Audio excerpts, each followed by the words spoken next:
4 tato di tubuh Amanda Manopo disorot, ada gambar kupu-kupu. Tato-tato di tubuh Amanda Manopo beserta maknanya, ada gambar kupu-kupu hingga mermaid. Nama Amanda Manopo memang tak pernah luput dari sorotan publik. Amanda Manopo menjadi salah satu artis yang memiliki tato di tubuhnya.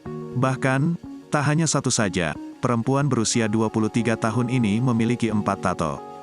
Amanda Manopo memilih kedua lengannya dan leher menjadi tempat tato tersebut digambarkan.